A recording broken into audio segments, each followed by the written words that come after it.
first they robbed and sold out to the merchant shelves. Minutes after they took out from the bottomless pit, my hand was made strong by the hand of the Almighty. We forward in this generation triumphantly. Won't you help to sing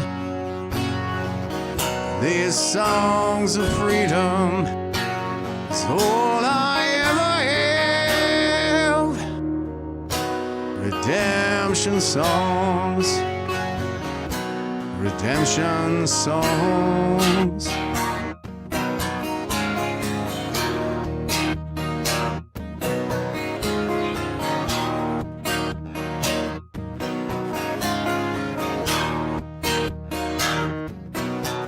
Emancipate yourselves from mental slavery. None but ourselves can free our minds. Oh, have no fear for atomic energy, 'cause none of them can stop the time.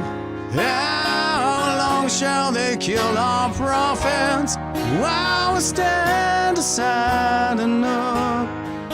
Some say it's just a part of it. Got to fulfill the book. Won't you help to sing these songs of freedom? It's all I ever have. Redemption songs. Redemption songs.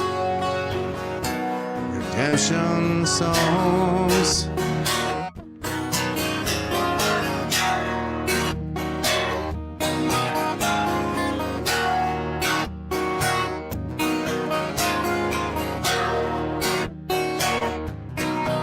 Emancipate yourselves from mental slavery. None but ourselves can free our minds. Oh, have no fear for atomic energy, 'cause none of them can stop the time. How long shall they kill our prophets while we stand aside and look? Some say it's just a part of it. Got to fulfill the book. Won't you help to sing these songs of freedom? It's all I ever have. Redemption songs. Redemption songs. It's all I ever have.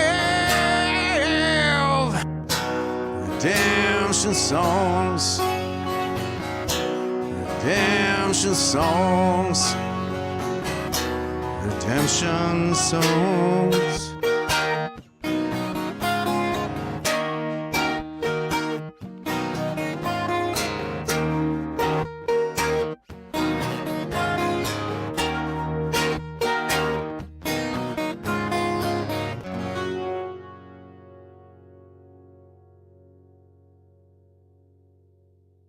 Hey, what's up, troops? Good morning. I'm Jeff Evely, the magnanimous Gen Xer male, and I practice radical candor. Got a great show lined up for you this morning.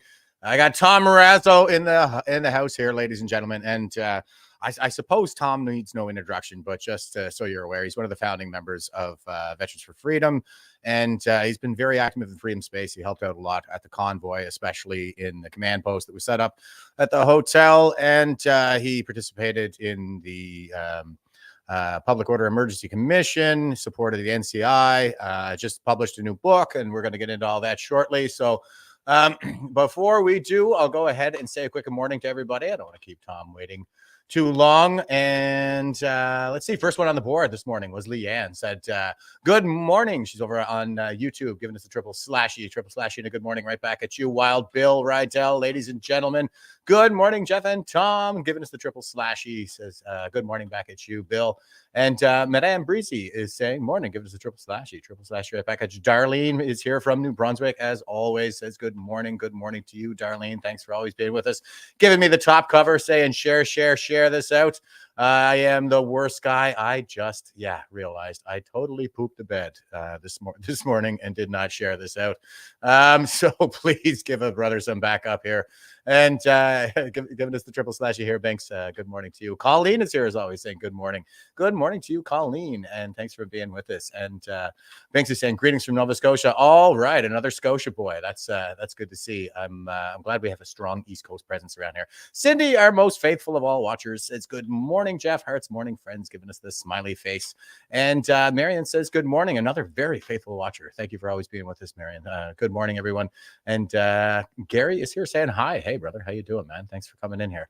And Tanya is here saying good morning from Chilliwack. That's all the way out in BC. So special appreciation to the Westerners for being with us so early.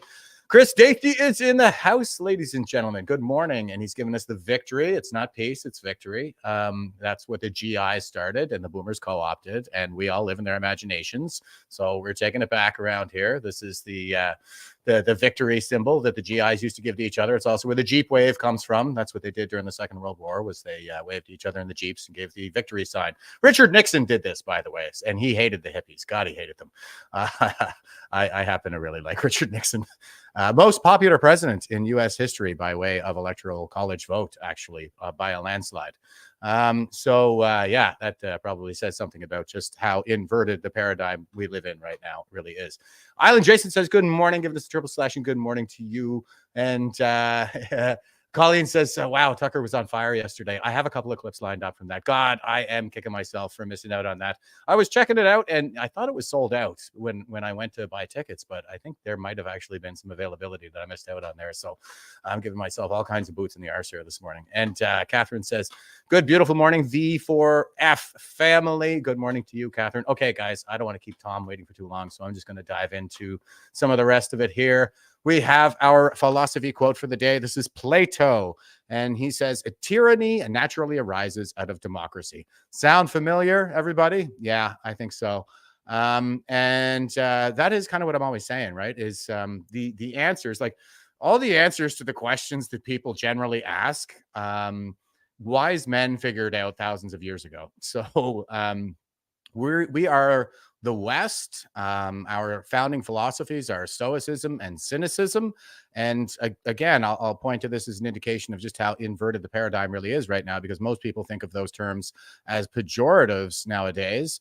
But those are our founding philosophies, and we got to get back to our roots. The philosophy beats the sophistry hands down every day. That's why I advocate for radical candor, because I like watching them squirm. So let's get back to those roots and win this war, right? I mean, the ideological war, of course. Cesis, hi Cesis, good morning to you. Here is our meme. It's a political cartoon, actually, from today. And this guy is asking, he's saying, Justin, the media is asking about your promise to be open and transparent. And he's looking down into a little hidey hole here with a trapdoor where he's got the rug rolled back, so you can access the trapdoor, for those of you just listening. What the heck is Trudeau's position on the federal court's decision to rule the Emergency Measures Act invocation ultra vires, meaning without law or beyond the law in Latin? So beyond legal authority, beyond their legal authority, they exceeded it. So, and Tom, I'm sure, has all kinds of interesting takes on that. So I'll go ahead and bring him in right now. Good morning to you, sir. How you doing today, Tom? I'm good. I'm just getting through this little head cold I've got, but everything else is fine. So I didn't think you were jabbed. Oh, no. Not at all. Not at all. I did not participate in the medical experiment of this century.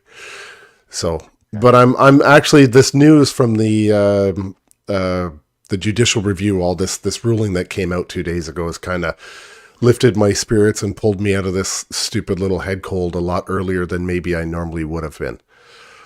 Me too. Certainly isn't the bright sunny sky in Toronto. No. Or in Canada more broadly, for that matter. But Yeah, I think we're all kind of finding a little strength in this decision right now. I do find it filled my cup a little bit. It's a good Yes. morale boost. Yeah, so I feel like people are probably going to marshal some courage from this and maybe stand on this decision to take some other legal actions. Any thoughts on that? Yeah, there's been a lot of discussion about this ruling sort of opens up the doorway for a lot of Canadians to take legal action against the federal government. Unfortunately, and I was somewhat disappointed to hear this, that the banks themselves seem to have quite a bit of immunity to what they did in terms of freezing the accounts. One of the promises that they receive from the government is that, hey, you do our bidding and we will legally protect you. And I did speak to a couple of well-known lawyers, Brendan Miller and Keith Wilson and stuff. And the feeling is, your chances of suing the banks right now are almost zero and impossible. However, it just depends on how much you want to fight. There's other talk about perhaps suing the federal government. My issue is, you sue the federal government and, excuse me, if you win, the taxpayers are the ones who have to pay that bill. It won't be Justin Trudeau himself. So, one of the pros of suing them for everything that they're worth, everything you can get, is that now we get to take the money and put it towards causes that fight back against the government. That fight back in a lot of these not the lawsuits, but the criminal charges. I mean, we could take that money from the federal government and use it to defend Canadians who are being wrongfully persecuted for the invocation of the Emergencies Act, right? You've got charges. Everybody's got charges. Maybe we fight back that way. We take their money and fight them with it. That's one sort of theory that we were kind of kicking around.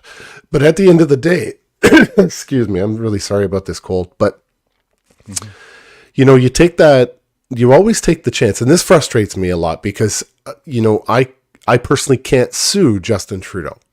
I have to basically sue the government of Canada. But if I lose a lawsuit against him, then I'm personally on the hook for it. If the judge decides I lose and they're going to award the cost to me. So there's no risk to Justin Trudeau personally, even though he's the one who made all the decisions, him and Freeland and the rest of the liberal, the four horsemen of the liberal apocalypse, as I like to call them. And there's no personal recourse, unfortunately. That disappoints me. Yeah, they're not personally liable for decisions that they make while occupying a public office like that. I guess my only question on that, because I'm not a lawyer and I haven't actually talked to any lawyers about this, but they broke the law. So one would think that perhaps that might disabuse them of any kind of immunity that they would normally have from holding public office. Yeah, and it's kind of weird. Yeah, it's a weird thing because this is a really weird thing, because had the banks not done the bidding of the government, the banks would have actually been committing an offense. And the government could have gone after the banks. Of course, they're not going to, but they could have. But to complicate this even more, the insurance industry was given the same exact order as the banks. But the insurance industry pushed back and said, hell no. You get it through the House of Commons on the votes, and then you get it through the Senate, then we'll talk. But until you ratify this thing through both houses, we're not playing this game with you guys. So the insurance industry protected their clients. The banking industry rolled over and went, there's no risk to us. We'll just do what we're told and do away with it. So, this is the situation we're in, cowardice and complicity versus people that stood up for their clients. Well, and it's just like Chrystia Freeland's always, sorry guys, Chrystia Freeland, the wicked twitch of the WEF, is always saying that when she's asked, hey, what about all this stuff about helping Canadians, and look at how everybody's homeless right now, and then she answers, well, the banks are really happy with us, so we're doing a good job. So I wonder if maybe that relationship is so highly valued that there were more more willing to kind of go along with this stuff than perhaps the insurance companies, where that financial relationship doesn't really exist. Well, if all those homeless people would just follow her advice and cancel their Disney Plus, they probably wouldn't be homeless. No kidding. And here, just so everybody's tracking here, Tom's got a new book out here.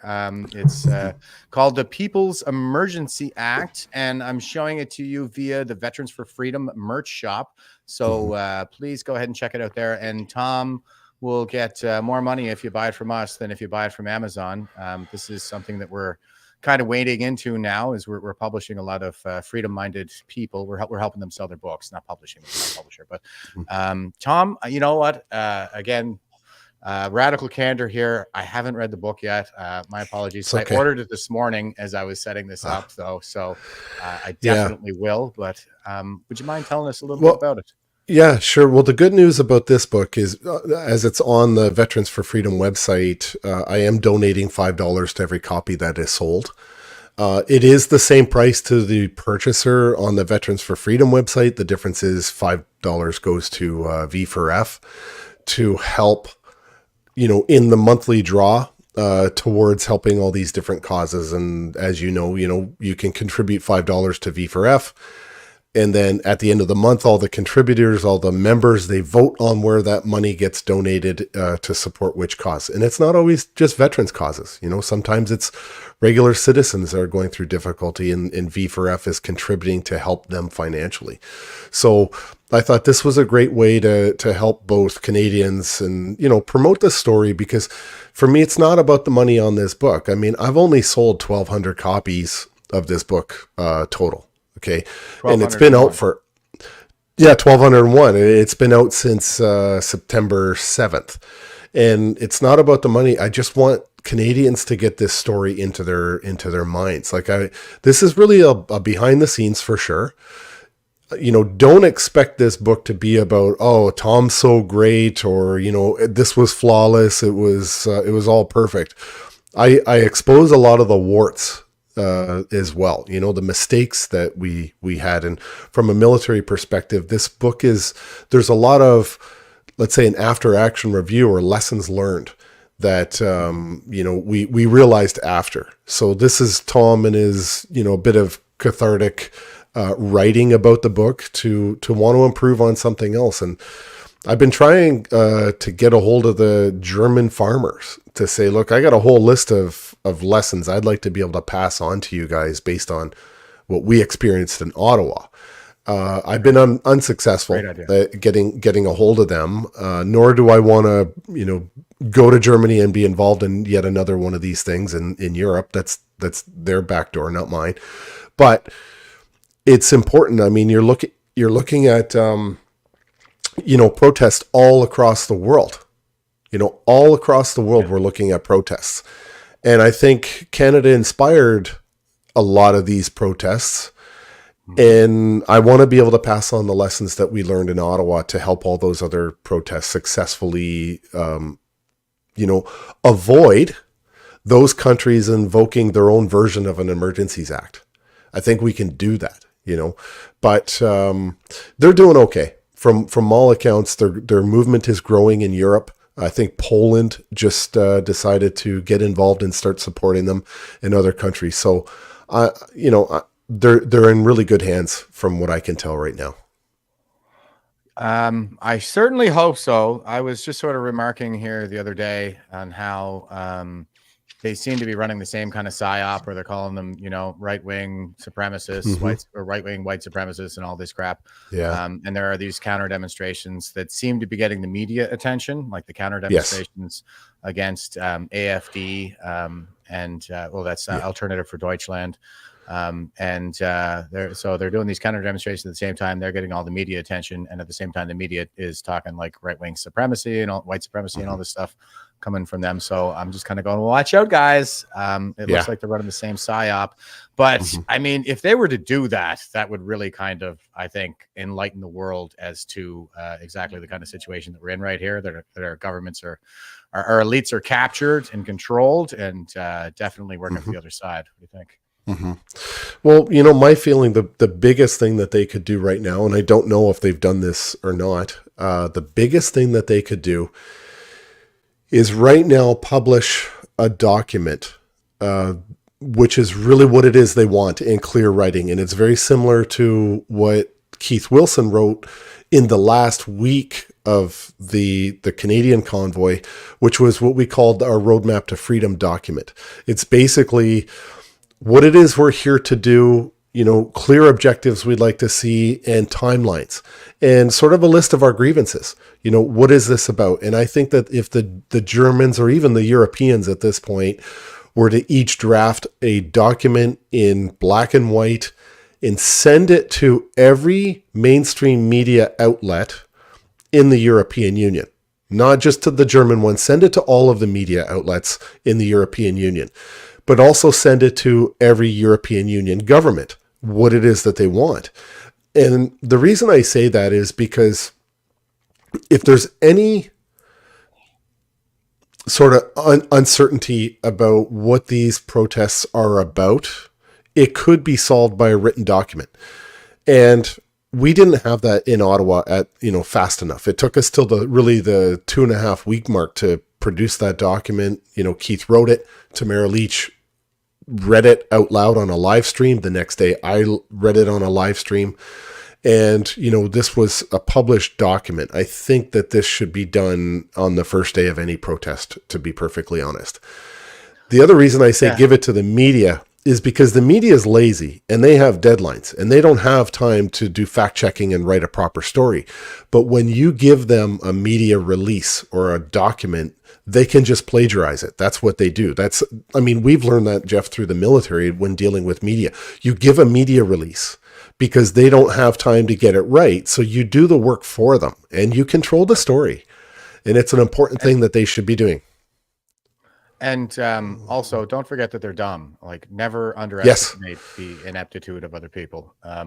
Yes, this is very true. Yes. And just a couple of reviews are coming in here, too, for your book. Gloria said, I enjoyed the book tremendously. Thanks, Tom. And thank you. Kristen Kelly says, great book. Couldn't put it down. Read it in one night. Okay, I'm glad I finally ordered it. I guess I've been dragging my feet on that, guys. Actually, Kirsten... Yeah, Kirsten, okay. I was with her that day, and then she read the book, I think, before I even got home. Like, she can read fast. Oh, yeah. Okay. Yeah.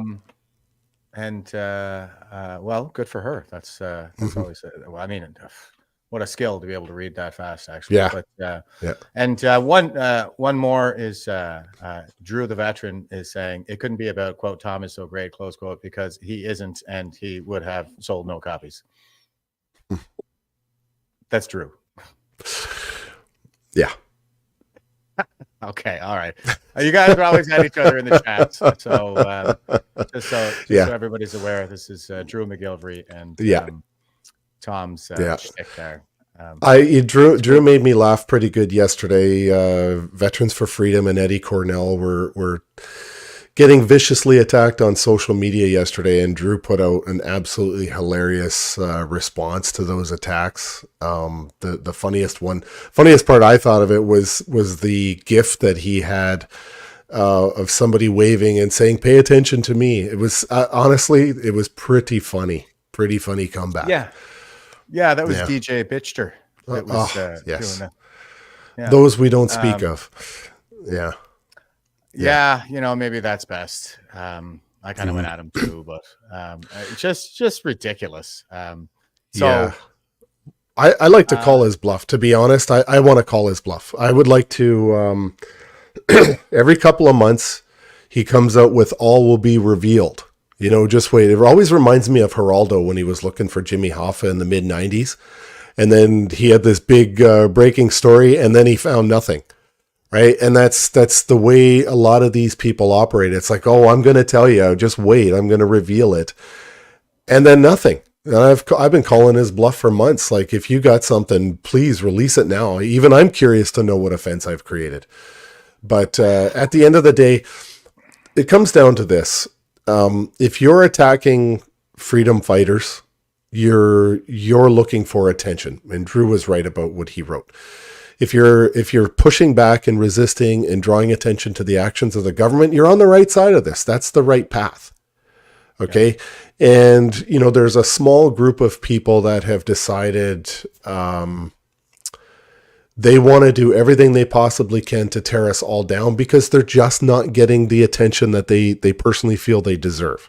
Okay. And I think that's fundamentally wrong. But, what's really, really frustrating to me is that, 2 days ago, this court decision was really launched through lawyers, but also Eddie Cornell and Vince Gerses. They're the two lead plaintiffs on this decision yesterday.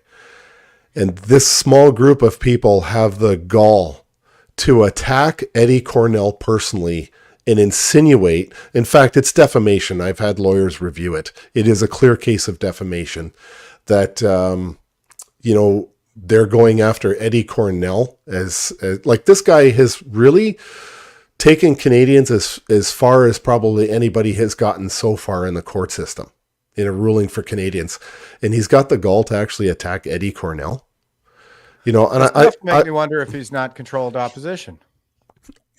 I don't know. He's something. He is something, and what frustrates me is a couple months ago, somebody sent me a text and said, do you own the name TomMorazzo.com? And I said, no, I own .ca. They said, well, you better click on it. So I clicked on TomMorazzo.com. Turns out BJ Dichter actually purchased it, that domain name, and was routing people to his book.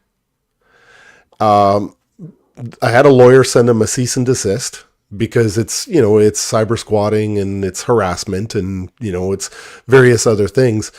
He took it down and he rerouted it to a video that is now on Rebel. It's a video of him and Jim Karahalios committing defamation. And, it's pretty disgusting. But this is what we're dealing with these small individuals who they just don't feel that they're getting the recognition. So they want to use whatever opportunity they can get to get some attention. And my girlfriend, if she sees this, is going to have a fit that I'm even talking about this guy. She's going to have a fit because she's like, do not talk about this individual. The more you talk about it, the more attention he gets. Yeah. It's just too absurd. It's just too absurd. Like, honestly, it's mental illness of some kind. Yeah. I tend to agree. Like it's out of nowhere. And it's just like you said, he's attacking Eddie Cornell. We had Eddie on here yesterday. He's a gem of a man who has taken this fight further than anybody else. This is the biggest win that we've gotten so far. And at the very moment of triumph, you got freaking BJ Bitchter out there going after Eddie in a defamatory way. Like it's low, right? It is. It's very low. Yeah, maybe we should just kind of leave those mud monsters in the gutter, like you say, and just kind of move on.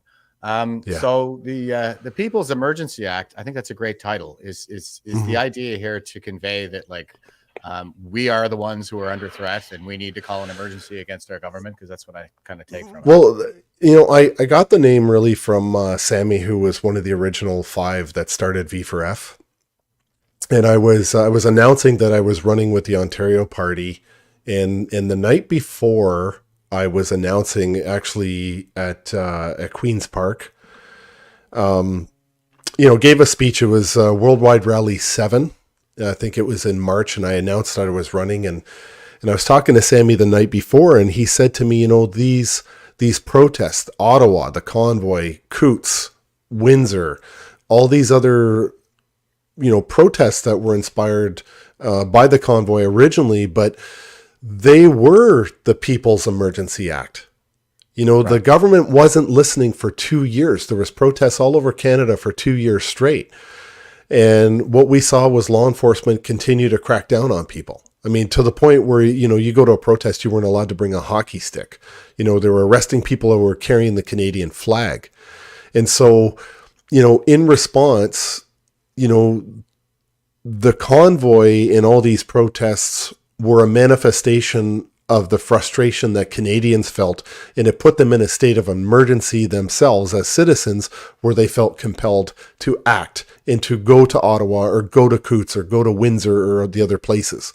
And so that's why it's named that, because that's really what the truth is. I mean, they declared an emergency act on us, but they declared it because they put us into a state of emergency as citizens. Yeah, absolutely. And Darlene was just saying, totally agree with that comment. So I think you've captured the sentiment of a nation. And speaking of the Emergencies Act, I just wanted to share a little Tom Marazzo gold with you guys. This was from the Public Order Emergency Commission, and he's walking with Keith Wilson here, who was just mentioned. Mr. Marazzo, let me ask you a couple questions. You guys have been lying for 3 years. I don't want to talk to you. So I guess that's how you disengage from the mud monsters. Yeah. I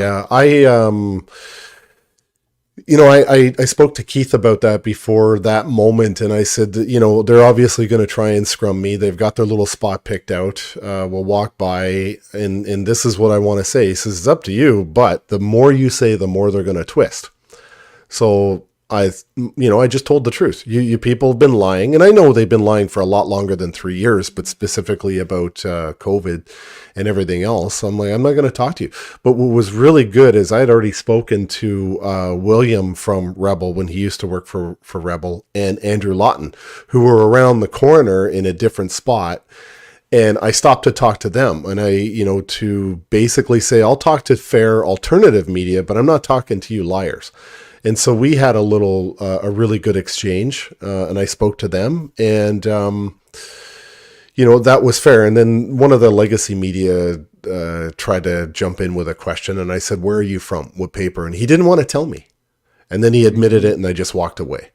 I'm not going to reward people who constantly lie to Canadians. I'm just not.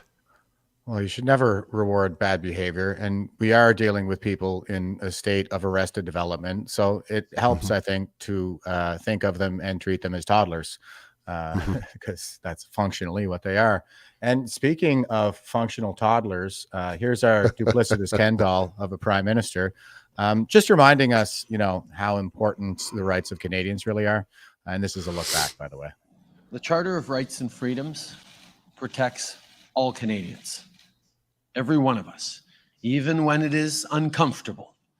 This is not about the details or merits of the Cotter case. When the government violates That's Omar Cotter, everybody. So any Canadians' charter rights, we all end up paying for it. So, yeah, I mean, I don't call him duplicitous for nothing. Do you want to you want to wager as to whether or not he's going to hold true to that now that he has a federal court's decision? Well, he's going to appeal. They immediately announced they're going to appeal, right? They're not accepting the decision. I think they're probably going to lose the appeal. Bruce Party, my understanding, Bruce has gone through the decision and saying that the decision was written very well and it looks quite airtight. It doesn't look like there's much wiggle room for the government to, the appeal is basically, are there errors in law, errors in the decision of the judge? And it's going to be tough to find those errors. And, this is a very important thing about this decision. So if you look at all the previous cases, I mean, there's a really good reason why Canadians no longer have any faith in the judiciary. Like, there's a very good reason. And it's because so many of these cases that have gone in and sat in front of judges, they've done something called judicial notice. They've taken judicial notice where they're basically, that's their phrase for saying, we don't need to look at the evidence. We're just going to take your word for it.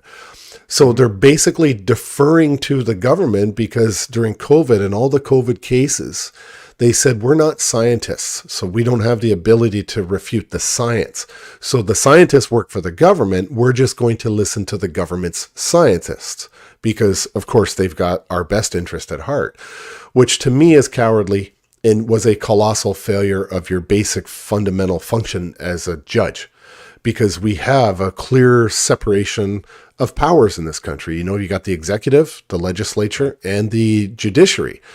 And they are meant to be separate so that there are checks and balances. But what we saw was the judiciary completely and utterly failed to protect the public by being independent. What they just said is, we're just going to align ourselves with whatever the government says, and we're not going to look at your evidence.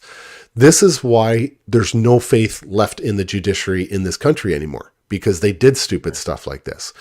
But now the big difference is with Eddie's and in Vince's case, this is not about the science. They can't take judicial notice. They have to look at the letter of the law. And that's why finally we had a judge do his job. And that's the important distinction. They couldn't take judicial notice on this. They had to look at the charter. They had to look at the actions of the government. They were forced to. They couldn't do anything else. And it seems to me, and I'm not a lawyer, nor am I lawyer adjacent. Me either. Me either. It seems to me that there's an inherent conflict of interest when it comes to taking judicial notice from the government making the decisions. Like if you're going to take any kind of a judicial notice, it should be from an independent scientific body, not from the scientifically credentialed or medically credentialed bureaucrats. And that's really what happened, isn't it? It was more like the public health officers were acting as their own expert witnesses. Yes, and what I think is, never before in our history has there been a stronger case, because we're talking about experimental injections into the public. There's never been a stronger case to not use judicial notice. They should have looked at the evidence. They should have had expert witnesses from both sides, but they didn't. They didn't because they were cowardly, very cowardly and unprofessional. And I think too that there is, there's something to be said. I think everybody has an appreciation for this now after having lived through this experience, but there's something to be said about quote unquote expertise, because when you're dealing with an expert like a judge, he's an expert in law, but he has a very narrow focus. So his understanding is narrow and deep. There's no breadth to it at all. Like the experts, the PhDs are like the worst. They don't know anything about the world. They just know their area of expertise. And so it also could be the case that some of these judges, it just wouldn't occur to them that it takes 7 to 10 years to develop a proper vaccine, or that there's any reason to be at all cynical or skeptical about the claim that they brought something to market within a matter of months in this case. So I think there's a lesson to be taken in that as well. Absolutely. Yeah. And you mentioned, first of all, Tracy is just asking, will the appeal go through the same judge? Absolutely not. It would have to go to the Supreme Court. It has to go to a higher court, and this is the federal court. So it goes to a federal court of appeal first. And then after that, it can go to the Supreme Court. However, and I've said this a few times now on different interviews, I don't see how the Chief Justice of the Supreme Court can sit on any convoy case at all, because he's already biased himself. He must recuse himself, and anything less would be unacceptable, I think, to Canadians, when we know that the Chief Justice, Wagner, during the convoy spoke to the media in very disparaging comments about the convoy. So he's already tainted himself. He can't sit on a convoy case. Yeah, and I would say that as the Supreme Court Justice, as a Chief Justice like that, setting the kind of tone and direction for litigation across the country, that he's probably prejudiced the courts in that sense as well. I mean, and Chris Dacey is letting us know that he's going to be in Ottawa today covering Trudeau. So everybody give him a follow over there on X. He's doing some great work. He is our favorite muckraker after all. So I'll be looking forward to that, Chris. I saw that Alexa Lavoie did some screaming at him there in Montreal the other day, but he just kind of cowered into the back of his car behind his bodyguards there, and she didn't get anything out of him, of course. And you mentioned, since we're talking about like the appeals and stuff like this, they said that they're going to appeal, but like you said, there has to be some error in law or in fact. And it's not as if they withheld evidence, the government that is, withheld evidence, and they're going to present new evidence at an appeal. They would have to demonstrate that there's some kind of an error in law in order for this to go forward. So here's Paul Chump, and he's tweeting this out. He says, "The Emergencies Act was unnecessary and chaotic and unlawful, and an unlawful convoy protest in Ottawa could have been ended using other laws. I said that in February of 2022, and it remains my view. But to be clear, this judgment is not the vindication that the convoy supporters believe it is." Okay, shame on us there, Paul Chump. And he's retweeting Luke LeBrun, who says, "Not sure the convoy supporters supporting this rule or celebrating this ruling have read it closely. The judge notes that if he was the government, he probably would have invoked it too."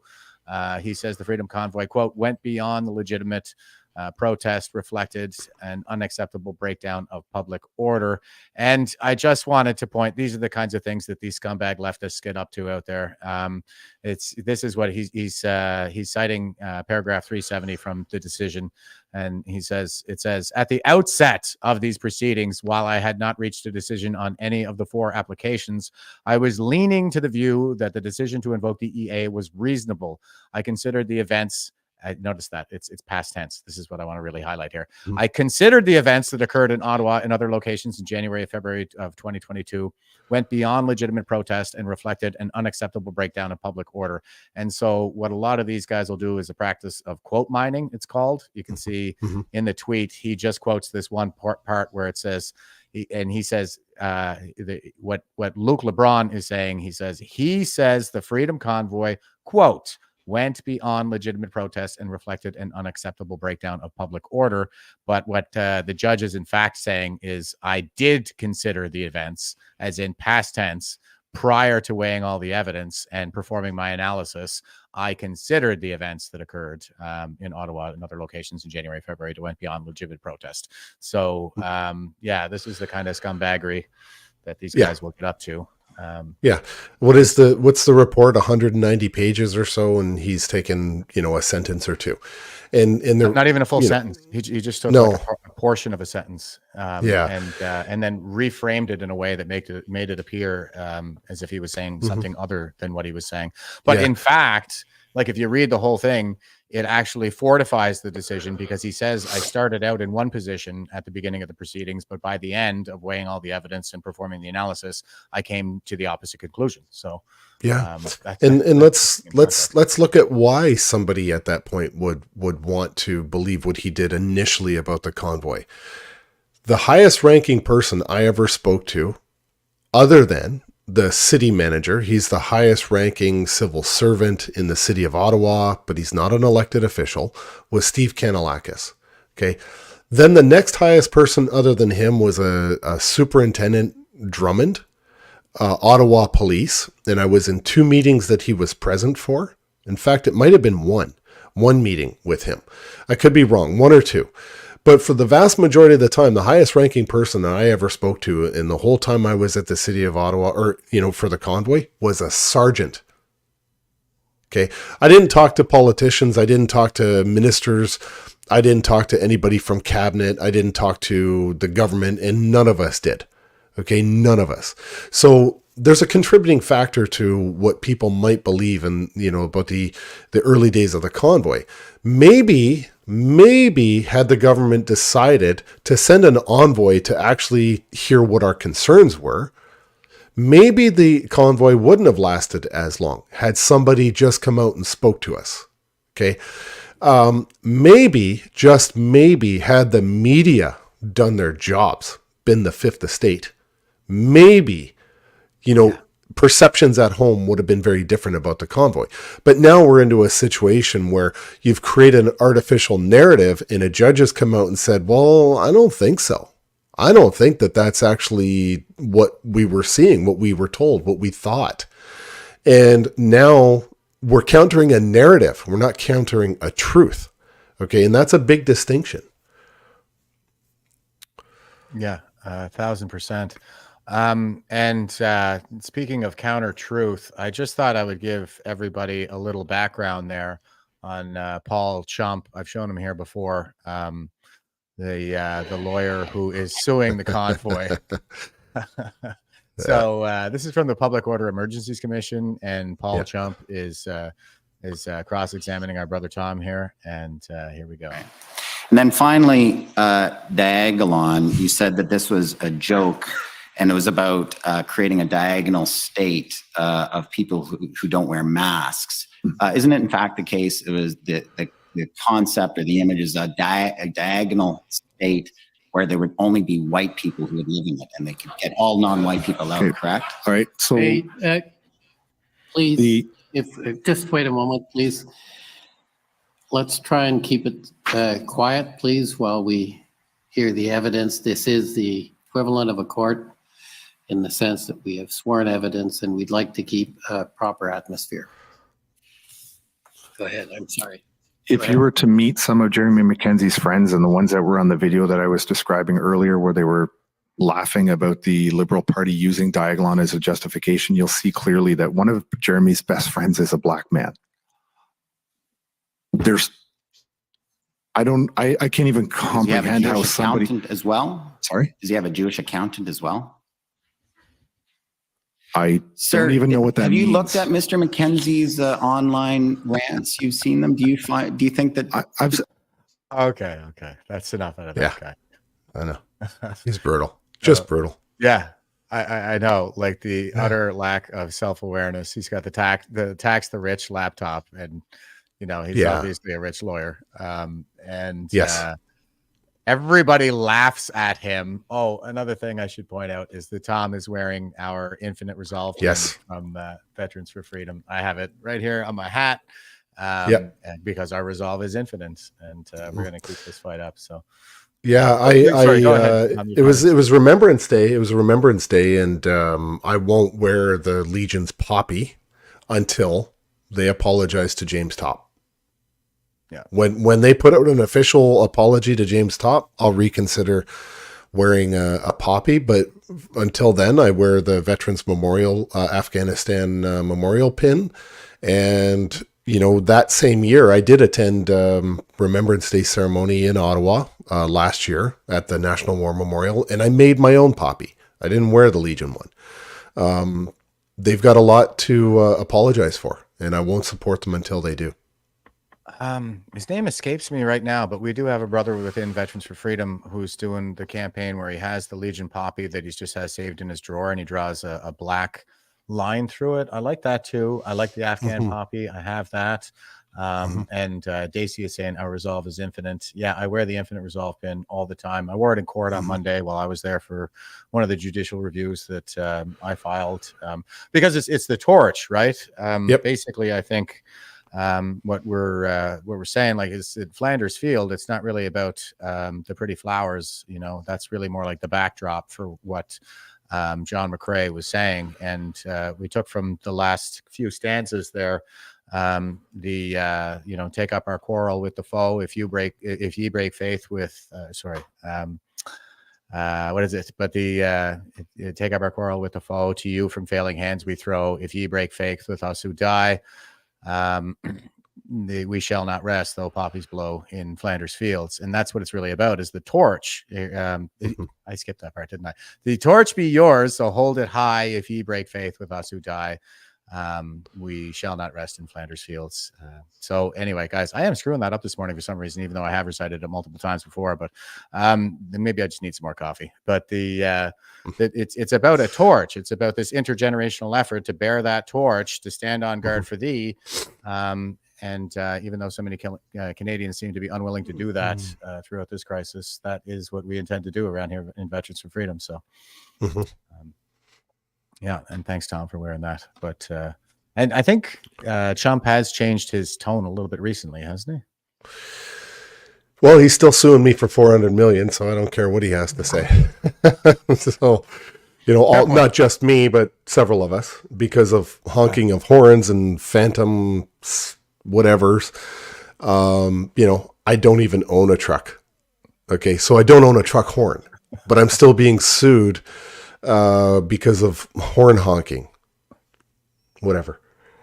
Yeah, it's pure insanity.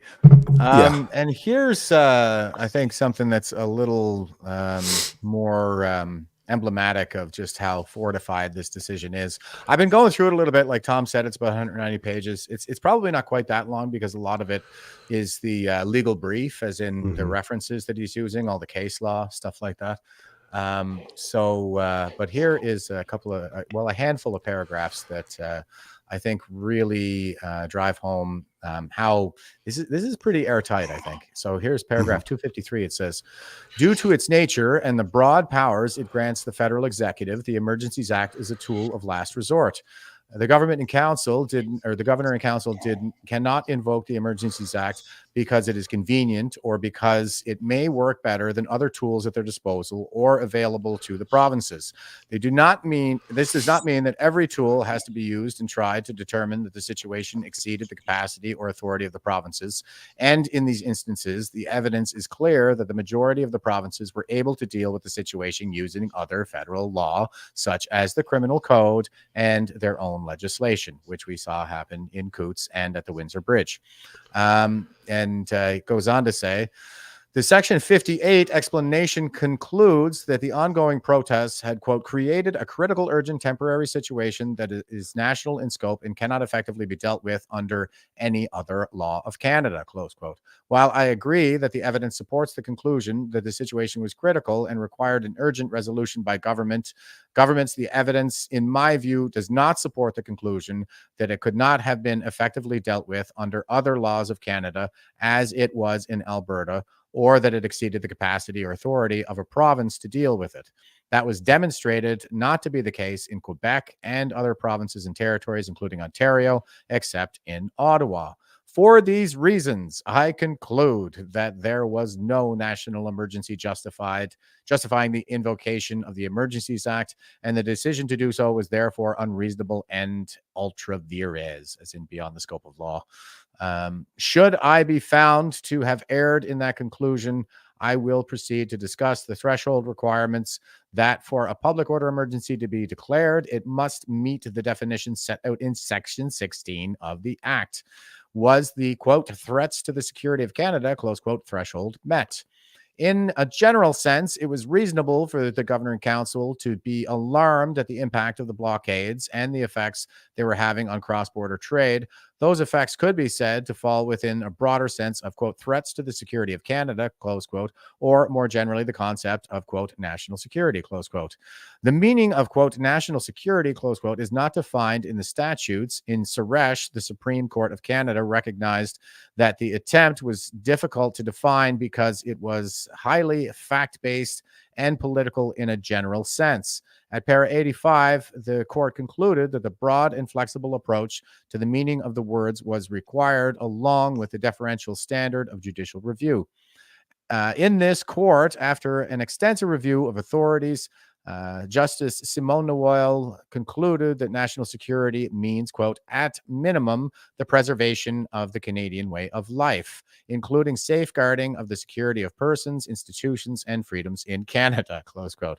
And then he gives the reference there. A broad and flexible interpretation of the words, quote, threats to the security of Canada, close quote, could encompass the concerns which led the Governor and Council to issue the public order emergency declaration. Had the meaning of those words not been limited by reference to another statute and applying a deferential standard of review, I would have found that the threshold was satisfied. However, the words, quote, threat to the security of Canada, close quote, do not stand alone in the Act and must be interpreted with reference to the meaning of that term as it is defined in Section 2 of the CSIS Act and incorporated into Section 16 of the Emergencies Act. And then he has it right here. This is what we've been saying all along, or at least, you know, what the legal team at the POEC, at the Public Order Emergencies Commission, was saying, especially Brendan Miller. Quote, threats to the security of Canada, close quote, in Section 2 of the CSIS Act refers to 4 types of activities. Only one of the 4 is relevant to this proceeding. Under paragraph 2C, threats to the security of Canada means activities within or relating to Canada directed toward or in support of the threat or use of acts of serious violence against persons or property for the purpose of achieving a political, religious, or ideological objective within Canada or a foreign state.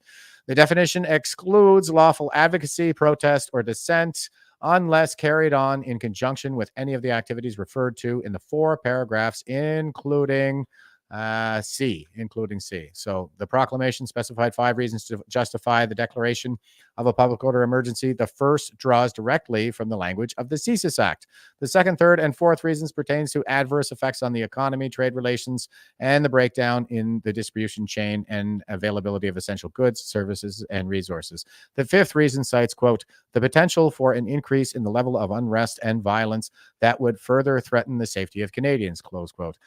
The first reason specified in the proclamation cites the threat or use of serious violence against persons and property, the continuing blockades by both persons and motor vehicles that is occurring at various locations throughout Canada, and the continuing threats to oppose measures and remove blockades, including by force, which blockades are being carried on in conjunction with activities that are directed toward or in support of the threat or use acts of serious violence against persons or property, including critical infrastructure, for the purpose of achieving a political ideological objective within Canada. Okay, and then I'll finish this off now, but the Section 58 explanation summarizes threats to the security of Canada include threats or use of acts of serious violence against persons or property for the purpose of achieving a political or ideological objective. It then sets out the full text, blah, blah, blah, blah, blah. So he's saying, like, there isn't really anything here, even so much as claiming that there were serious threats of violence, and that is violence to persons or property, and that is actually a requirement because of that Section 2 CSIS Act incorporation of the definition of threats to the security of Canada into the Act. And that is exactly what the Freedom Corp lawyers were saying at the Public Order Emergencies Commission. So what do you think, Tom? Are we airtight on this? I'm glad you brought that up, because that was Brendan Miller's opening statement. Like, they could have just went and talked to Brendan. He would have told them they were wrong, because literally his opening statement during the Public Order Emergency Commission was just exactly what you laid out. And he had repeatedly asked several of the witnesses that he cross-examined, did you see, was there a threat to the security of Canada? Did you see acts of violence? Like, he went through each of the 4 steps. Now, there's a really, and this is one of the things that frustrated me beyond belief when Rouleau's decision came out, because this is how I knew he was lying. Hatim, who is a lawyer for the JCCF, when he was cross-examining the director of CSIS, David Vigneault, Hatim started to go through those 4 points. But Hatim only had 10 minutes to cross-examine Vigneault. And the thing is, Rouleau said to him, it's been well established that the government didn't meet any of the 4 conditions. I'm not sure I would have wasted my time going through each of these 4 points with your witness. Like, he basically admonished a lawyer and admitted that the government didn't meet the standard. And then, so I'm looking around the room. I'm like, okay, game over. Like, he just made Brendan's case. And what happened? He came out with his report and he said, well, the government met the very high threshold of invoking the act. Mm-hmm. It's like, you're garbage. You're a liberal bought and paid for judge. I'm sorry, but you really are. It's disgusting. Well, and there was no explanation attached to it whatsoever either. It was just kind of like all indications within the public hearings were that the test itself was not met, and we could all see it, for ourselves, plain as day. And then he goes into, chambers or whatever, goes into these closed door meetings and comes out and says, I reluctantly concluded. Yeah.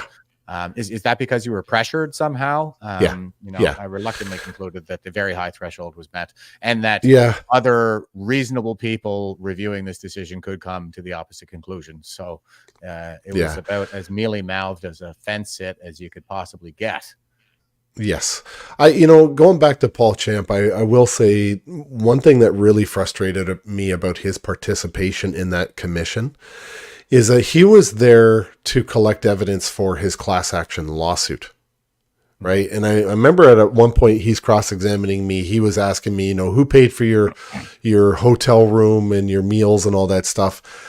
And this is the one part of my testimony, one of 2 things in my testimony that I wish I had a do-over, but this is the one where I would have said I refuse to answer your question.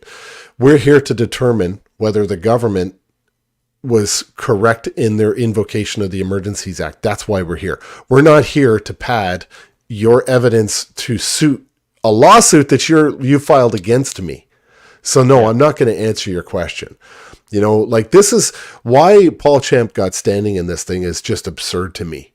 You know, and look at Peter Slawley. Peter Slawley quit on, I think, the day after or the day before the Emergencies Act was invoked.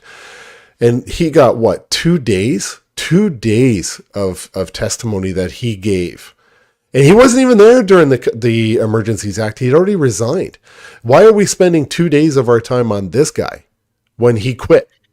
Right? Yeah. Whereas the rest of us got very, very little time. And our lawyers were lucky if they got 15 minutes with each witness. The whole thing was a $19 million scam.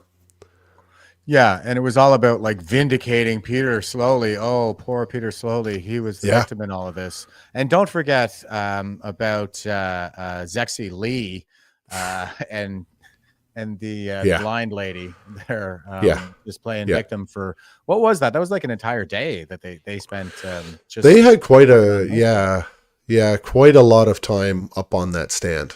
An unusual amount, which surprised me because, you know, there's a conflict of interest there. I mean, they're suing the people. They were suing Freedom Corp. So why, you know, like, the whole thing was kind of disgusting, to be perfectly honest. But Trudeau got the result that I think he was looking for. Ron is pointing out, this is a good point. Rowley, as is in the judge in this case, showed his hand when the video of Chris Deering being assaulted by cops had a technical difficulty. Yeah, I almost forgot about that. Like, so much has happened. That was pretty offensive. They censored it. Yeah, that was incredible. They know they can't let the public emergency or the public know what's really going on in Canada. No. Do you know one of the things, because the Justin Department, their lawyers aren't very good. Otherwise, they'd obviously be working, you know, $1,000 an hour lawyers for big law firms in Toronto or other cities. So, but the Justin Department hired a whole bunch of contract lawyers for the commission, right? And the thing is, this team, they were there to win. They played to win.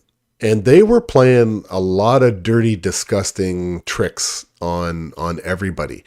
I know, you know, during the commission when Brendan Miller was ejected from the room because he was pushing back so hard against Rouleau. The reason is because Rouleau wasn't making decisions on requests that Brendan in writing had filed. He just wasn't making decisions on the things he wanted to see. And so he got frustrated. And then, you know, during the argument between the two of them, and I write about this in the book, and I actually quote it because I went back and I got the testimony. But ultimately, you know, the Justin Department, what they were doing massive data dumps of evidence, like thousands and thousands.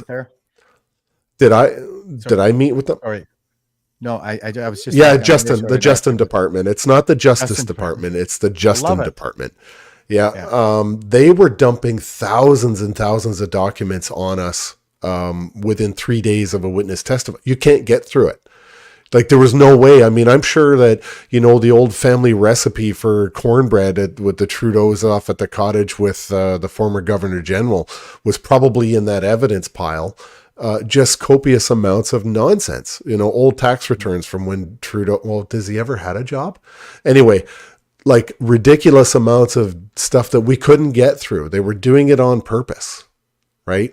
Just sneaky tricks to stop us from looking at the real. And then there was the redactions, you know, the whole thing was such a farce. But the reason I bring all this up is because the ruling from 2 days ago, maybe 3 days ago now, whatever, 2 days ago, why it's important is because the law firm that was handling the judicial review, the two law firms that were involved with it, they were getting stonewalled on the judicial review.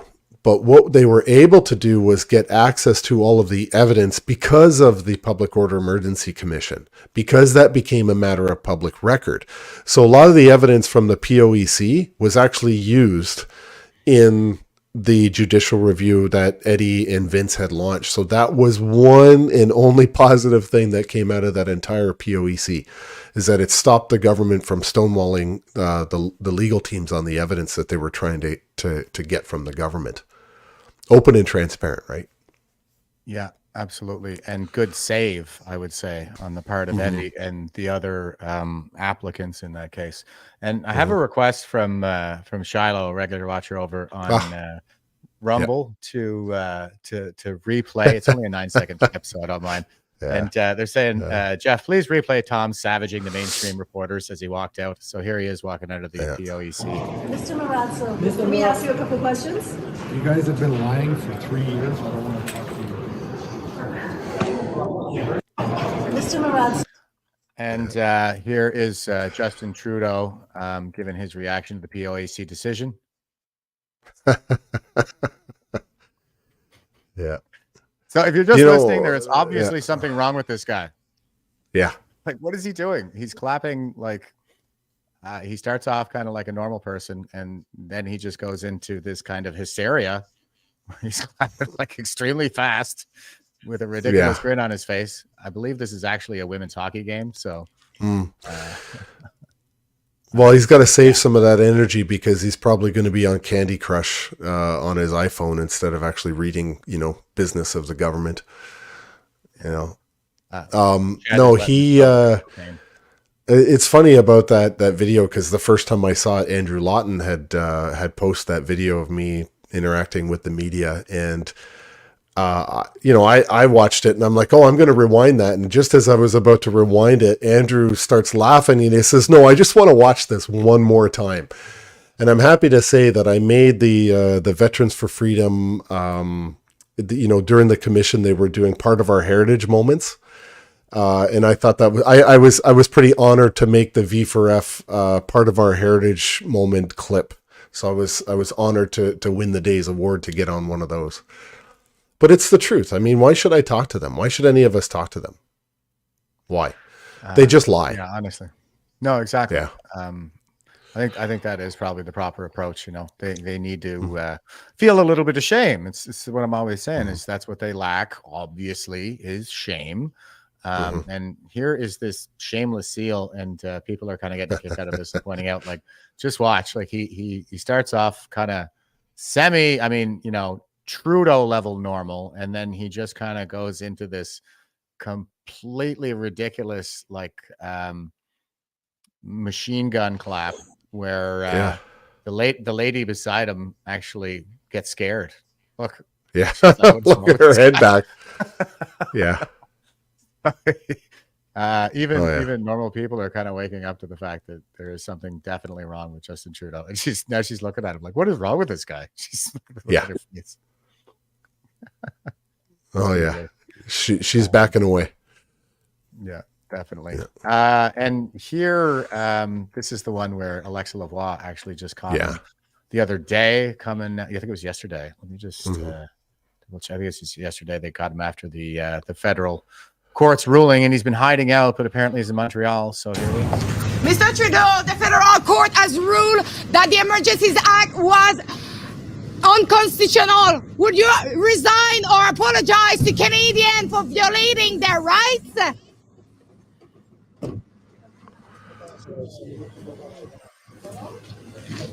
That was like he actually picked up his step and ran into the back of that car there. So the good news is he's on the run. And I don't know that he's got anywhere to go from this one. Yeah, well, the liberal media right now is starting to spin very, very hard for him. They're downplaying it. To the rest of us, we realize it's a real body blow.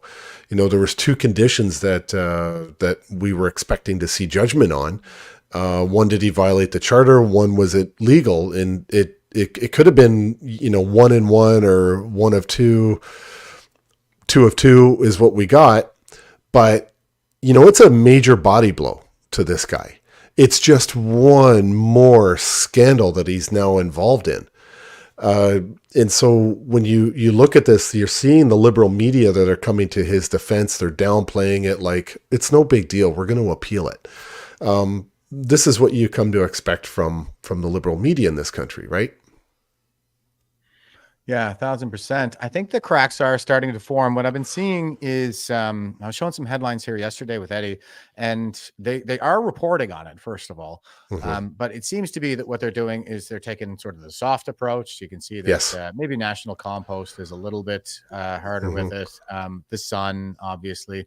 But with the crazy left-wing media, what they're doing is they're saying the government's invocation of the act was, ultra vires or they're using soft language. So they're not even saying Trudeau. They're not saying the Liberals. They're saying the government's invocation, this kind of thing.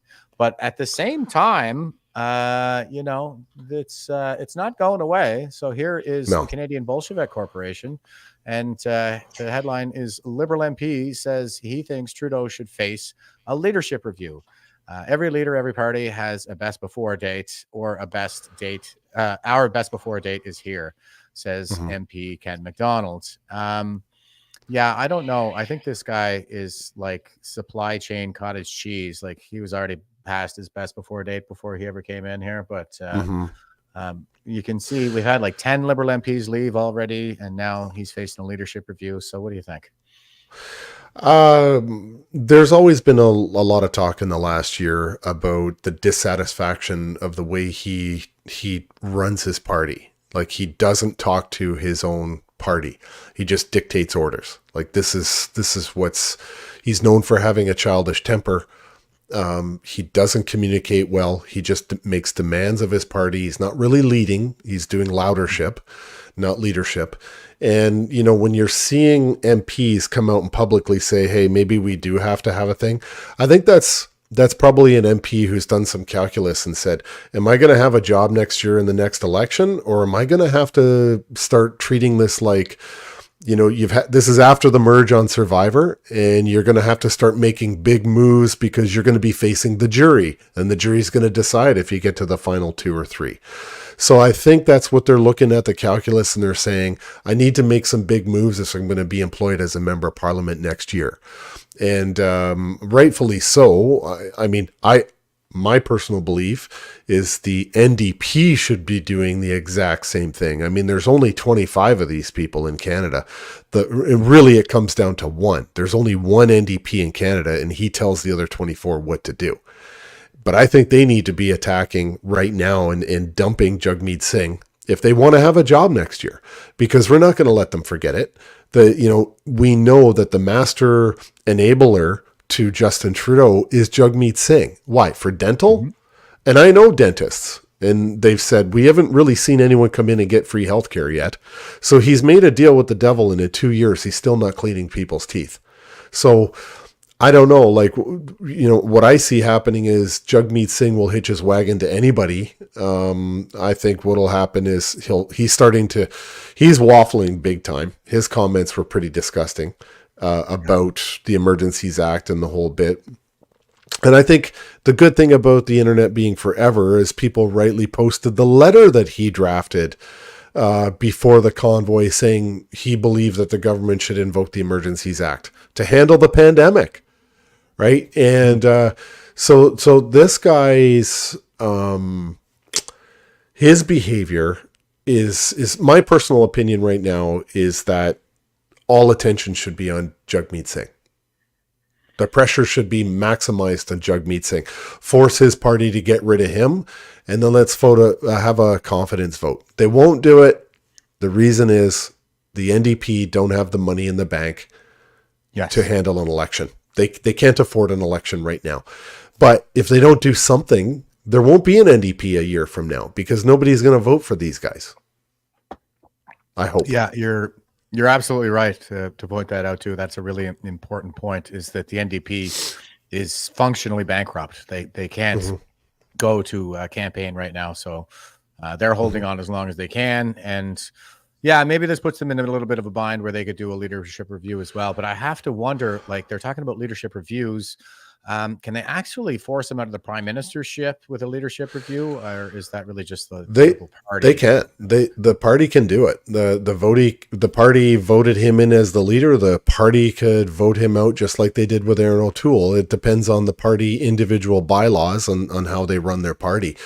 But even his constituency office could probably, because remember, he had to be nominated by his constituency office in Papineau to get the nomination to be the Liberal candidate in that area. So even they, like, if he was replaced as leader, if he resigned, or if there was some form of a recall within their bylaws, it's conceivable that he could be replaced as the member of parliament. I mean, his own constituency could say, Justin, you're gone. We're putting somebody else in your spot. Does it make him the leader of the party? No, then the party has to get involved and say, okay, we need a leadership race right now because, the constituency office just got rid of Justin Trudeau. So there's a couple of mechanisms, but at the end of the day, there's just too much chaos and too much weakness, moral weakness within the Liberal Party, in the Liberal offices, the members that support the Liberals. They're just not going to give up on this guy. There's no moral foundation for these guys to do the right thing on behalf of Canadians. Like, how many times do Canadians have to speak up and say, this guy's got to go? This guy's got to go. He's been involved in too many scandals. I mean, Bev Oda every day must just be going ballistic, wishing that she never resigned over the $16 glass of orange juice.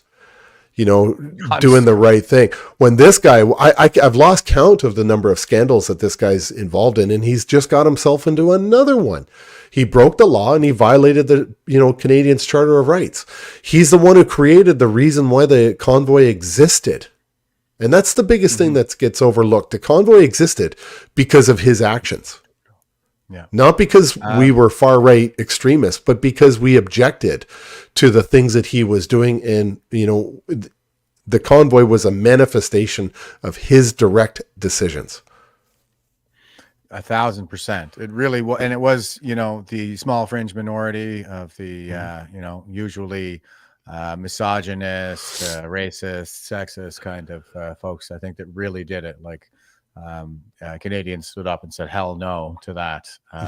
And I've done I did a short video there a while back called The Politics of Genocide, where I was showing, like, these are the 10 stages of genocide, and you can see them all present in Canada. And well, looking at all-cause mortality today, I think we got the 10th one. So and Susie is saying Freakland would replace him. Hell no. I don't think so. I think it's probably going to be Mark Carney, if it's anybody. And I guess what I'm really questioning here is, like, he is the Prime Minister of Canada. So even if they strip him of his Liberal status, would that legally remove him from his position as an MP or as the Prime Minister, for that matter? It would be one of those situations where it's like they kick somebody out of the party, but they're an independent senator. Like that happens too. No, because clear on that. He's only the prime minister because his party, he's the leader of the party. Okay, so remember, Canadians, we don't vote for the prime minister. The deputy prime minister is appointed. It's an appointment. And in fact, many prime ministers haven't had a deputy prime minister. But the only reason Justin Trudeau is the prime minister is by virtue of being the leader of the Liberal Party. We don't elect this guy to be the leader. He just assumes the position because he's the leader of the party that won more seats than the other parties. So if he was, like, a great example is when Danielle Smith in Alberta became the premier. Okay. It's strange because she hadn't actually been elected. This is a weird thing in our system.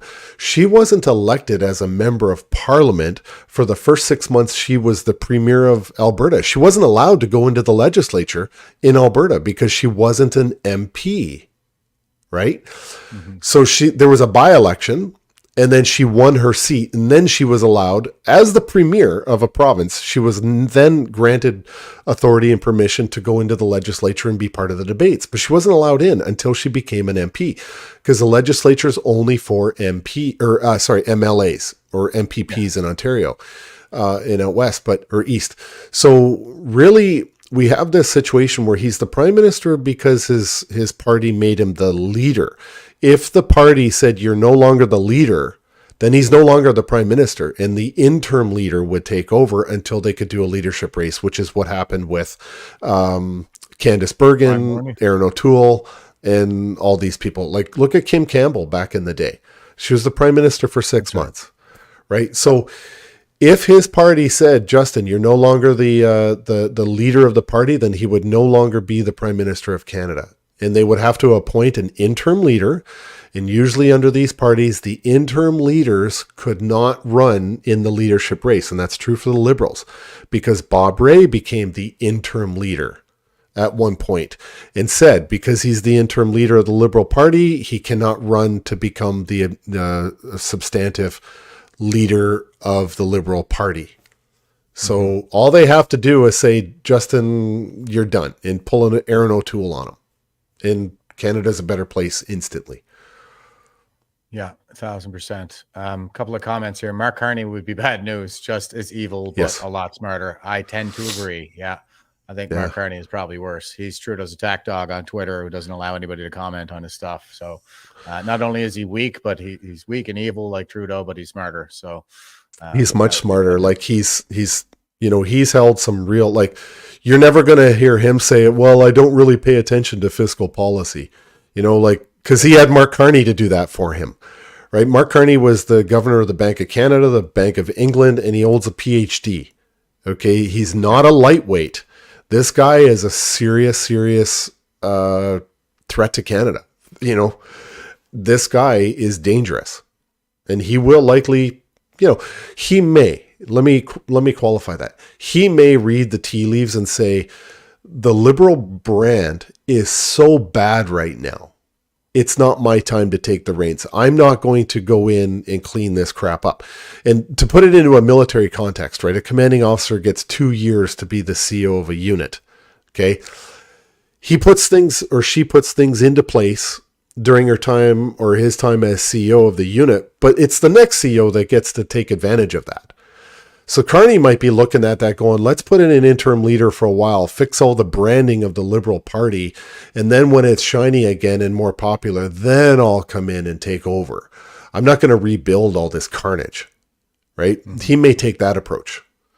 If he wants to save his reputation and his image, he might want to do it that way. Yeah, and I wonder where that would leave us, but I just have this sense like the Trudeau is desperate. He seems to be caught between the Canadian populace and the Chinese Communist Party, and he's probably going to need bodyguards until the day that he dies. So a desperate tyrant is a very dangerous thing, and he's already on the record in one of his interviews saying, "Oh well, when my father was my age, he still had 12 years of prime ministerialship ahead of him." So I don't think he's going to go willingly, but I tend to agree that, this leadership review is probably the best that we can hope for, huh? Yeah, I think so. Yeah. And I was just going to show you guys. This was a really good clip show that I found. It's only about 3.5 minutes long. And this is, I think, a pretty succinct summation of why it was that we ended up in Ottawa in the first place. So, and like you said, it was due to Trudeau, and Trudeau alone, I think. So, Small fringe minority of people who are on their way to Ottawa or who are holding unacceptable views. Thank you for the question. Mr. Chair, as I mentioned in my opening comments, our records here on me show that 88% of donated funds to the Freedom Convoy campaign originated in Canada, and 86% of the donors were from Canada. That information is based on the best information that we have available. Yes or no, Interim Chief, were loaded firearms found in the trucks during the protest clearing operation? Yes or no? So as I indicated, Mr. Chair, there has been no charges laid to date in relation to weapons at the occupation site. It's just a clear question, Interim Chief. Like, were weapons found? Like, were loaded firearms found? Yes or no?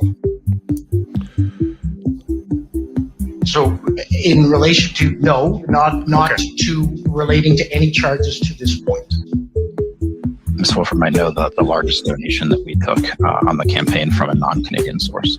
Actually, thank you, Juan, and thank you for the question. Mr. Chair, what I would say is actually the largest donation in this campaign was from a Canadian, and it was in the amount of $30,000. Took a couple of months, but we're finally where we are now, at which point the Ottawa police have said they do not have any evidence that this was connected to the convoy. They've charged someone, nothing to do with the convoy, nothing to do with truckers. He wasn't protesting vaccine mandates. What his motivation was, I don't know. But I do know that all of the people that tried to pin this on the truckers lied. And you know what? When I look around, I have not seen a lot of apologies. FinTrack. That was in reference to the attempted arson at the hotel. Just for those of you who are listening, who are just listening. Was before our committee, and they had some interesting testimony where they said that the flows of the money into crowdfunding and into the protest, that they did not see any evidence of terrorist activity. Did you see any evidence of terrorist activity in the funding of these illegal protests and blockades? I have not. If you've never been to Ottawa before, you might not know what all these statues mean. You might not understand what they are and how important they are. Fearing the media, all of a sudden getting upset and getting worked up over wanting to protect our statue. Give me a break. Give me a break. We all know exactly where you stand, where you were over the last 2 years when we've seen countless statues getting torn down in this country. As a law enforcement agency with primacy for national security, did you ask the government or representatives for the invocation of the Emergencies Act? No, there was never a question of requesting the Emergency Act. There was a question. Sorry, I don't mean to interrupt, but I'm sorry. So you never asked for it. Do you know of any other police leadership that asked specifically the government for the invocation? No, we actually reached out to various police agencies when there was talk about some of the authorities within that they were proposing, and of course we were consulted. So we were involved in conversations with our partners and with the political ministries. We didn't make a direct request for the Emergencies Act. It was only after we got advice from law enforcement that we invoked the Emergencies Act. That's from True North, everybody. So shout out to them. Excellent work. Yeah. As always. Yeah. Such a lie. Such a lie. He was, we saw during the commission, I think Inspector Baudouin of the, or Bowden from the OPP had written an engagement plan. You know, and I write about this a lot in the book too. And I took his testimony from the commission. He wrote an engagement plan on how to start talking to us. And that was briefed to the IRG the night before he invoked the Emergency Act. And unfortunately, somebody that you and I started this interview talking about went on to Tamara Leach's Twitter account, not his own. He went on to Tamara's and said that there was no deal between, you know, us and the city of Ottawa. So they cited that as one of the reasons why they invoked the Emergencies Act, because they said, we can't trust these people. They're unreasonable and they just broke the deal with us. You know, and wow. Yeah. Yeah. So lies stacked up upon lies. Yes. The coward in the cottage is definitely running. Here's Tom Quiggin, Veterans for Freedom brother of ours. And he's tweeting out, it appears that the dear leader, Prime Minister Trudeau, has just postponed the press conference that we were prepared for this afternoon. As he was during the convoy, he is now afraid to face the issues. So this is from January 23rd, so 2 days ago. But that would have been the press conference. Probably sent Freakland out there to Twitch for the cameras. In his stay. So he's not even facing the music at this point, not surprisingly. Mm-hmm. And also, though, there are signs of hope because we are in the process of being liberated by Tucker Carlson. So, yeah, definitely. Here's Cat Canada from the Tucker Carlson event, and this is Andy Lee here in the background as well. So man, oh man, I wish I could have been there for that. It looked like it was a lot of great people. It did look good. I couldn't go because Tamara was there, so I can't even entertain the idea. Are you still under those restrictions? She's under the restrictions. I'm not, but in order to protect her from going back to jail for 25 days, I don't go anywhere near her. Wow. really dark times that we're living through here. But here is the sign of hope. Liberator Tucker Carlson with Capt. Canada is so shocking that it could happen here. I know. This is not just a civilized country. This is the most civilized country in the world. That's right. And so if it can happen here, it's a very ominous harbinger of what the rest of us are about to get. That's how I feel about it. Yeah, because America is about like 5 years behind Canada. Exactly, So- and about 20 minutes down the road. So we should be paying attention, but we're not. And our State Department, of course, is not going to raise human rights objections when you have political prisoners rotting in Alberta. That's right. I agree. Canada is... And Lorianne is saying it was such a great show. It was so nice that Dr. Jordan Peterson was there. Yeah, he made a surprise appearance. That's it's really fabulous. I was talking about. Well, you know, Jordan Peterson is Canadian, but the Americans are taking a special interest in this, and man, they're bringing the heavy hitters up from the refugees, the Canadian refugees down in Canada and everything. So it's fabulous. And somebody was just saying how Capt. Canada is basically, you know, she's pretty pro. Feminized to me, and you know, establishment conservative, like for you know, Pierre Poilievre, and I'm not. I'm pretty open about that, so I understand that. But here is Tucker's comments on that. right. The Conservatives in Canada seem very feminized to me, and kind of self-hating and sad and afraid. Yes, he has a great saying. Conservatism is progressivism driving the speed limit, and that applies with the Conservative Party of Canada. Right. That is my take exactly. It's you know, they used to be the progressive conservatives, and a progressive is a social democrat, so they're on the left. So they're saying, yeah, we're social democrats like all these other guys, but we just want to get to that tyranny slower and with less money. And so they went, you know, there was the whole Reform Party with Preston Manning, the Canadian Alliance with Stephen Harper, and then they went big tent conservative under the helmsmanship of Stephen Harper, and said, okay, you know, all the right wingers are welcome basically in this Canadian Conservative Party.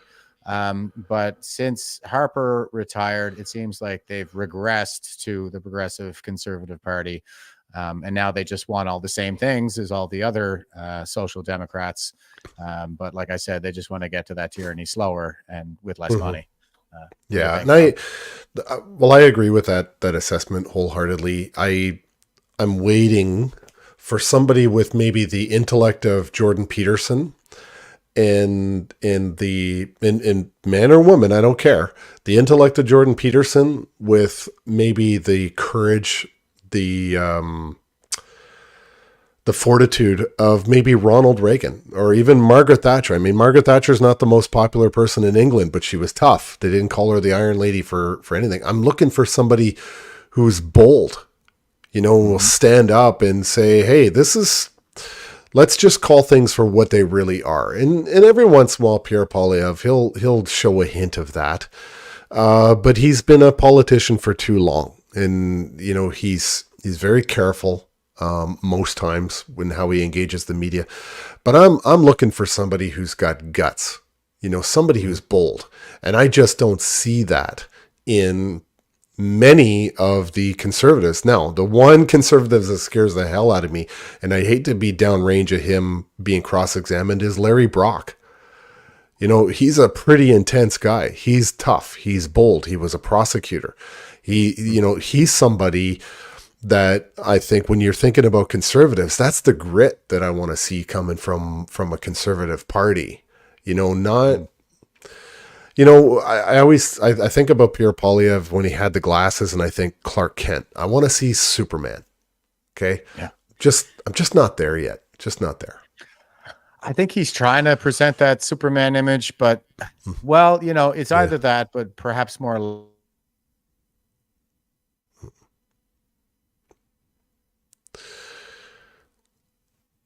You just froze for me.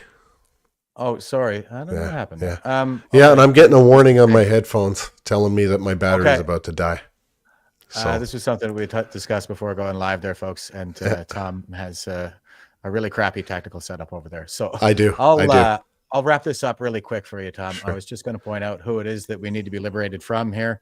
And here the 7 Law versus TRG6 is tweeting out 2017, quote, "We feel that there is a lot to do here, that is to say, we must actively embrace and participate in China's strategic approach to the Belt and Road Initiative. Canadian businesses should actively look for opportunities to join in for common development," close quote. And that is Shengling Zhang. And he's also retweeting this ethics. MP Souza was Ontario Minister of Finance 2013 to 2018 when Ret'd Bank of Canada opened in 2016. He later joined their board. Shenzhen Shan, Wealth One's founder, was the Cash for Access May 2016 event along with Zhang Bing. And look who's here at the table with everybody, guys. Oh, it's the dear leader, Justin Trudeau. Do you know, I'm gonna say you should buy my book first, definitely. But I'm gonna give a shout out to another book called The Mosaic Effect: How the Chinese Communist Party Started a Hybrid War in America's Backyard. It's written by Scott McGregor and Ina Mitchell.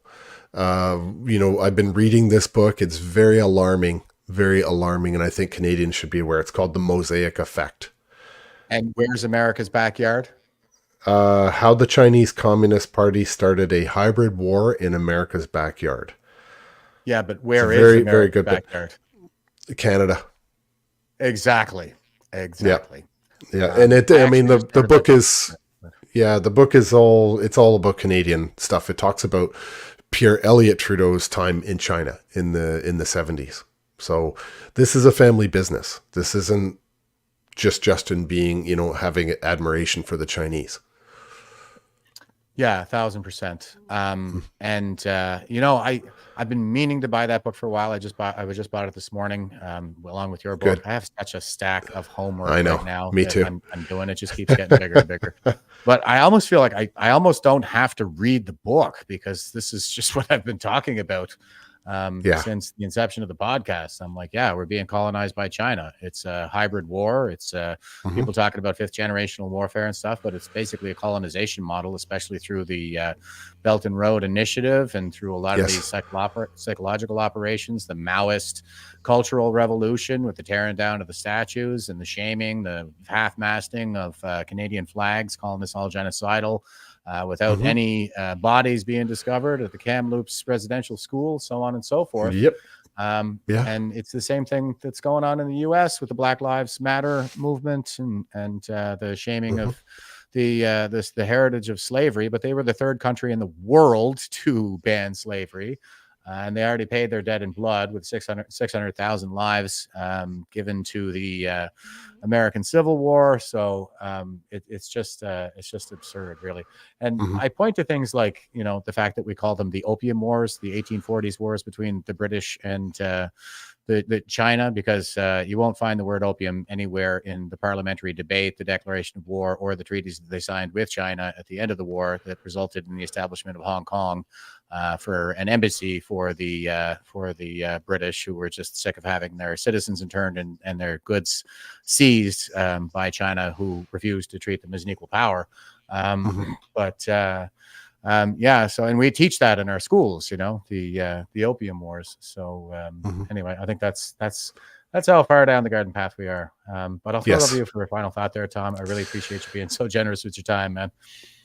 Yeah, no, I'm just wanted to say thanks for having me on. And I'm very, very encouraged. I think this is the biggest move that we've been able to make in 2 years since the convoy is this decision in the court. I think it could go to a court of appeal. It could be heard as early as about 4 months if Brendan Miller's prediction's correct. I think this is something to keep an eye on. There's a lot of prediction about a lot of turbulence for Canadians and North America's, or let's say Western civilization, this year. This is the first bit of good news that we've had, and I'm glad that it's happening on the 2-year anniversary of the convoy itself. So I think this is a very positive step for Canadians, but I don't know what the end result is going to be. I'm just hoping that it's some sort of leadership change in this country. So Yeah, I would echo that sentiment, especially the part about, this is going to be a very turbulent year because we have that American election coming up. And of course, China has been exercising the invasion of Taiwan since COVID hit.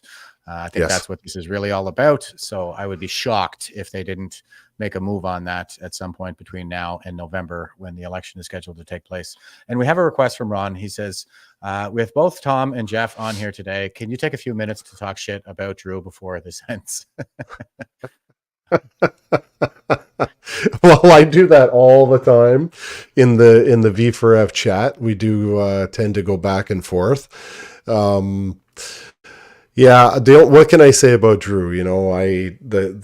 The joke is always with Drew, 10 sailors go onto a ship and 5 couples come off. So I'll just leave it at there. All right, I can't top that. I really can't. No. And here's but I appreciate that, Tom. We have thick skin around here at Veterans Freedom, and that's something you'll find in the military too, is we're constantly throwing bars. Every military has rivalries between the different services. So me being an Army guy, Drew being Navy, of course we've got to have something good. Yeah. We make fun of the Air Force for hotels. Yeah, Air Force gets it probably double. We don't have all everybody picks on the Air Force. Yes. Anyway, here is the Veterans for Freedom website, guys.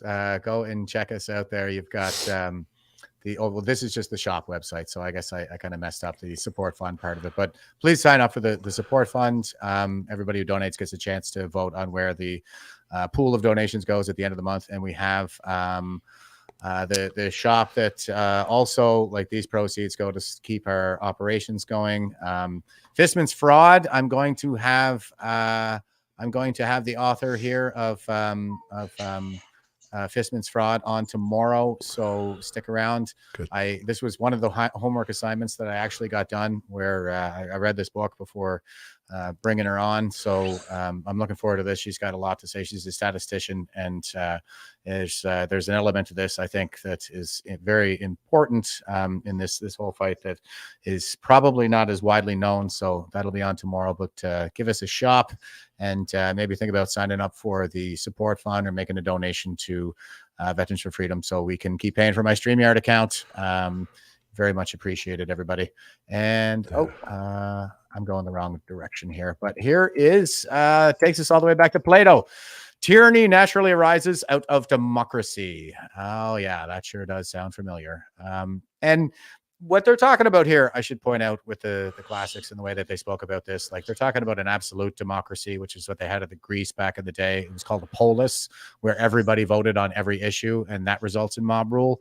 And I think the Americans have probably the closest thing to the right balance between states' rights and the representative portion. It's a republic, and here in Canada, we have that first past the post system, where what ends up happening is the cities tend to dominate the rural areas. That's another thing that we need to remedy, because cosmopolitanism is always the death of societies.